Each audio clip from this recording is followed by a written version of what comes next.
ऐसे देख करके भगवान ऐसा नहीं कि बड़ा जब तक रहे तब भी नहीं, ऐसा मत कहो आप लोग। गोपियों को अभिमान जग गया, हमसे सौभाग्यशाली कौन होंगे आगे पीछे हमारे घूम रहे। तो राधा रानी को मान हुआ, अन्य गोपियों को अभिमान हुआ। तो भगवान नृत्य करते करते क्या हुए, बोले अंतर्हिते भगवती सहसई प्रियंगना। गोपियों को छोड़ के भगवान निकले, लेकिन एक गोपी को साथ लेके निकले। वो गोपी कौन है, श्री राधा रानी। ये सारी गोपियां नृत्य कर रही और उसी मध्य भगवान राधा जी को लेके निकल पड़े। निकुंज में भगवान प्रवेश किए तो राधा रानी को मान हो गया। इस माननी गोपी को भगवान मनाने लगे। भगवान ने कहा किशोरी जी बाहर आ जाइए। तो किशोरी जी को मान होने का कोयम मेरे द्वार पर कौन है। तो कन्हैया ने 3 उपमा दी। कन्हैया ने कहा हम आपके मधुसूदन हैं, आओ बाहर। राधा रानी ने कहा मधुसूदन की आवश्यकता नहीं है। क्यों, मधुसूदन कहते हैं भौरे को, जो रस निकालता मधुसूदन है। और तुम्हारा क्या भरोसा इस फूल से उस फूल पे। अच्छा, अरे किशोरी मैं चक्रधर हूँ, चक्री, अब तो आओ। तो किशोरी जी ने कहा यहाँ चक्री की भी आवश्यकता नहीं है। और चक्रधर किसको कहते हैं, कुम्हार को कहते हैं। दिवाली पे वो माटी का बर्तन जो बनाता क्या चला के, चक्र चला के, चक्री नहीं चलाता। तो चक्री कुम्हार को भी कहा गया है। किशोरी जी ने कहा आपके बर्तन को कोई खरीदने वाला यहाँ नहीं है, चले जाओ। तब इन्होंने कहा किशोरी मैं हरि हूँ, तुम्हारा हरि, आओ। ये तब भी नहीं आई। और हरि माने होता है बंदर। संस्कृत साहित्य में एक शब्द के कई अर्थ होते हैं। तो हरि का अर्थ एक बंदर से भी है। किशोरी जी ने कहा तुम जाओ वृक्षों पर खेलो, डाल डाल डाल खेलो, यहाँ तुम्हारी क्या आवश्यकता। बहुत मनाने पर वो माननी गोपी मानी और आई। तो भगवान इनको बोले तुम साथ चलो, हम तुमसे ज्यादा प्रेम करते, बाकी सबसे उतना नहीं करते, पहले इनको खूब चढ़ा दे। और थोड़ी दूर गए तो किशोरी जी थक गई। और निधिवन आप लोग गए होंगे तो दर्शन तो किए होंगे। जब किशोरी जी थकी, बोले हमसे चला नहीं जा रहा। तो भगवान ने कहा चला नहीं जा रहा तो हमारे कंधे पर बैठ जाओ। और आज भगवान ने क्या किया, कंधे पर बैठाने के लिए अपना हाथ दे दिया। एक पांव जमीन पर, एक पांव भगवान के पंजे पर। और जैसे पांव रख करके बैठना चाहिए तो डाली का सहारा ली, और जैसे बैठना चाहिए तो भगवान वहीं से अंतर ध्यान हो गए। और राधा रानी डाली पकड़ के लटकती रह गई। इधर गोपियों को लगा हमारे बीच में श्याम सुंदर नहीं है। सब ढूंढते ढूंढते निकल पड़ी। एक गोपी ने कहा अरे वो श्याम सुंदर ही नहीं, वो किशोरी राधा भी नहीं है, उससे वो ज्यादा मानते हैं, साथ लेके गए होंगे, ढूंढो। तो जैसे गोपियां निधि वन में आगे बढ़ी तो क्या देखी, इनके ऊपर गरम गरम आंसू गिर रहे। जब ऊपर देखा ओहो वो तो गोपी यहाँ लटकी पड़ी है। सबने किशोरी जी को उतारा और किशोरी जी से पूछा वो श्याम सुंदर कहाँ गए। आज किशोरी जी भी नहीं बता पा रहे, आज कोई भगवान के बारे में नहीं बता पा रहा। किशोरी जी ने कहा हम सबसे कुछ अपराध हुआ है और अपराधों के कारण श्याम सुंदर छोड़ के चले गए। कहीं ब्रजवासी हमें आरोप न लगाने लगे कि तुम सब कन्हैया को दूर करने में सच्चे अपराधी तुम हो। तो गोपियों ने कहा ढूंढो। सारी गोपियां भगवान को ढूंढने लगी। तो सबसे पहले गोपियां वृक्षों से पूछ रही हैं, हे वृक्षों क्या आपने हमारे श्याम सुंदर को देखा। और जैसे कहा श्याम सुंदर को देखा तो वृक्ष भी जवाब नहीं दे पा रहे। तो गोपियों ने कहा वृक्षों से न पूछो, वृक्ष तो पुरुष संज्ञक है, किसी बूढ़े से पूछो। तो वृक्षों में बूढ़ा कौन होता है जानते हैं आप लोग, पढ़े ये लोग। वृक्षों में बूढ़ा वृक्ष कौन होता है, बरगद। क्योंकि बरगद को दाढ़ी होती है, जो बर्रो नहीं लटकता उसको कहते दाढ़ी। तो गोपियों ने कहा ये वृक्ष पुरुष संज्ञक है, ये उत्तर नहीं दे रहे, लेकिन बूढ़ा झूठ नहीं बोलता, इसलिए बूढ़े बरगद से पूछो। गोपियां उस बरगद से भी पूछी, और बरगद ने भी जवाब नहीं दिया। गोपियां आगे बढ़ी, एक तुलसी जी को देखी और तुलसी जी को घेर के कहने लगी कश्ये तुलसी कल्याणी गोविंद चरण प्रिय। हे कल्याणी तुलसी, तू तो मेरे गोविंद को बड़ी प्रिय है, तेरे बिना वो भोग नहीं लगाते, तेरे बिना वो सोते नहीं हैं। अपने जीवन में जितना तुझे अपनाए उतना हम सबको नहीं अपनाए। तू बता दे वो कन्हैया कहाँ गए। तुलसी जी ने भी कोई उत्तर नहीं दिया। एक गोपी ने कहा काय उत्तर देगी, ये तो हमारी सौत है, चिपकी रहती है उससे, इसलिए इसे जलन हो रहा है, इसलिए बोल नहीं, छोड़ इसे। तो क्या करे, सारी गोपियां यमुना के किनारे पहुंच गई और आज गोपियों ने अपने मनोभाव को प्रकट कर दिया। एक गोपी ने कहा, रे किशोरी, यदि श्याम सुंदर हम सबके नाते गए तो आज ये गोपी भी यमुना में कूद के मर जाएगी, लेकिन मैं कृष्ण के विरह में रह नहीं सकती, मर जाऊंगी। किशोरी जी ने कहा, सुनो, प्रेम में मरना ही सच्चा प्रेम नहीं होता। प्रेम में धैर्य भी चाहिए, प्रतीक्षा भी चाहिए। ये बताओ, क्या सीता जी भगवान से प्रेम नहीं करती थी? वो भी करती थी, लेकिन लंका में रही कि नहीं रही? प्रतीक्षा की भगवान की। प्रेम में प्रतीक्षा की भी आवश्यकता होती है। और आज के जीवन में प्रेम तो है लेकिन प्रतीक्षाएं नहीं है। सब हर कदम कदम पर एक दूसरे की प्रेम में परीक्षा लेते रहते हैं। क्या? और परीक्षा से संबंध नहीं चलते, प्रतीक्षा से संबंध चलते हैं। और भगवान की तो परीक्षा नहीं लेनी चाहिए, भगवान की तो प्रतीक्षा करनी चाहिए। जिसने भी भगवान की परीक्षा ली उसका पतन नहीं हुआ। सती क्या की थी? राम जी की परीक्षा लेने चली गई, बाद में क्या रिजल्ट आया? आत्महत्या करना पड़ा। क्यों? कछु न परीक्षा लीन गोसाई, कीन प्रणाम तुम्हारी नाई। शंकर जी से झूठ नहीं बोल रही। तो भगवान परीक्षा के विषय नहीं है, भगवान प्रतीक्षा के विषय है। और हे गोपी, मर जाना सच्चा प्रेम नहीं कहा जाता। और प्राण निकलेंगे कैसे? क्योंकि उनके नाम रूपी पहरेदार हमारे जीवा में है। हनुमान जी क्या कहे थे? राम सीता जी क्या कहे हनुमान जी से? ये हनुमान, तो मरना तो चाह रही लेकिन मर नहीं पा रही, क्योंकि नाम पारो दिवस निसी, ध्यान तुम्हार कपाट, और लोचन निज पद जंत्रिता, जाहि प्राण के बाण।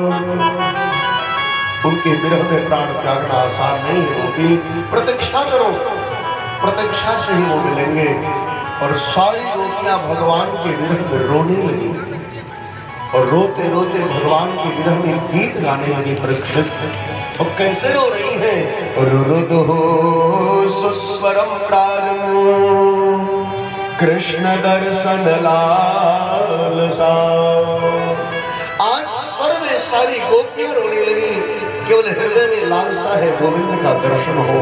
और माताएं मैंने भी आप दो, इनकी रोने की ही प्रशंसा भागवत में की गई। आप लोग बैठे हो, आपके रोने की कभी प्रशंसा नहीं हुई, आपके बोल की प्रशंसा हुई, आपके चाल की प्रशंसा हुई। बहुत अच्छी भैया, बड़ी अच्छी भाषा, बड़ी अच्छी बोली, बड़ी अच्छी आचरण। लेकिन आज तक कोई नहीं कहा कि काकी बहुत बढ़िया रोती हैं। कोई कहा? बताओ माता, आपके रोने चर्चा भी कभी? और जिसके लिए रोती हो वही डांटता, पागल हो गई हो, समन्वत खड़े काहे रो रही है? अब बताओ, आपका रोना किसी को अच्छा नहीं लगता। क्यों? आप संसार के लिए रोती हो, लेकिन जिस दिन के नेत्र भगवान के लिए रोने लगेंगे तो आपका रोना भी सुंदर हो जाएगा। और यही तो भगवान राम लक्ष्मण से कहते हैं, मम गुण गावत पुलक शरीरा, मन गुण गावत पुलक शरीरा, गद गद गिरा नयन बहनीरा, गद गद गिरा नयन बहनीरा, मम गुण गावत, मम गुण गावत पुलक शरीरा, मम गुण गावत पुलक शरीरा, गद गद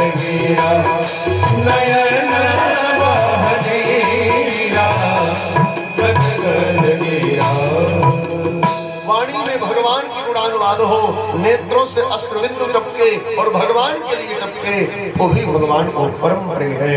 सारी गोपियां रोने लगी और रोते समय गीत गाई हैं।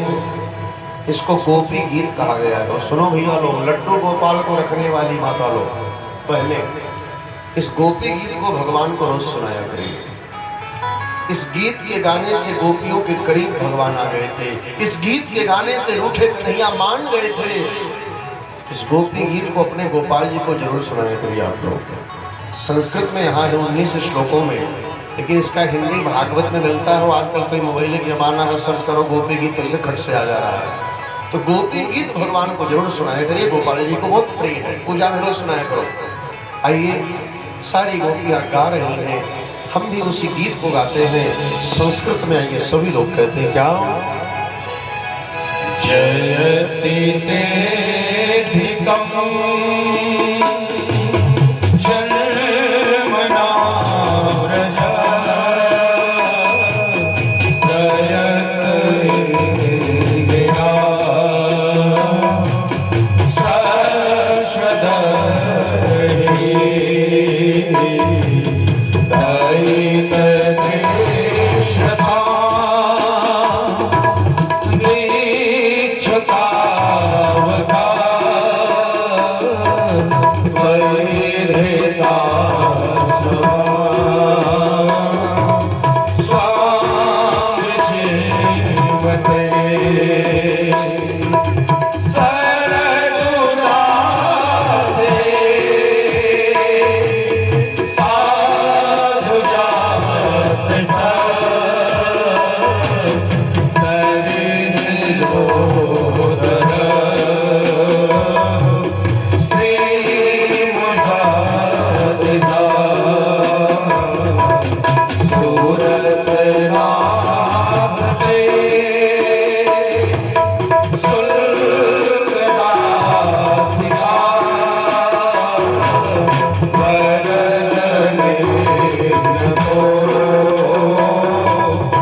मैंने आपको 4 श्लोक सुनाए हैं, लेकिन 19 श्लोकों में गोपी गीत है। 18 श्लोक गोपियां गाती हैं और अंतिम श्लोक राधा रानी गाती हैं। अब सुनिए, बड़ी सुंदर प्रसंग है। गोपियां कह रही हैं भगवान के विरह में, हे श्याम सुंदर जयति तेधिकम् जन्मना व्रज श्रयत इंदिरा सस्वदत्र ही। हे श्याम सुंदर, आपके इस ब्रज में आते ही मानो निर्धन ब्रज में नित्य धन की वर्षा हो रही हो। लोग कहते हैं लक्ष्मी चंचला है, ये लक्ष्मी कहीं रुकती नहीं है श्याम सुंदर। लेकिन तेरे आने से जानते क्या है, श्रयत इंदिरा सस्वदत्र ही। श्रयत माने वर्षा, इंदिरा माने लक्ष्मी, सस्वदत्र माने निरंतर। अर्थात आपके यहाँ आने से लक्ष्मी भी जो चंचला है वो भी मानो वृंदावन में ठहर गई हो और आप छोड़ के चले गए। और हे श्याम सुंदर, यदि आपको जाना ही था तो आप कैसे क्यों चले गए? यदि आपको ये लग रहा है कि हम चले जाएंगे तो ये सब रह नहीं पाएंगे, तो सुनो श्याम सुंदर,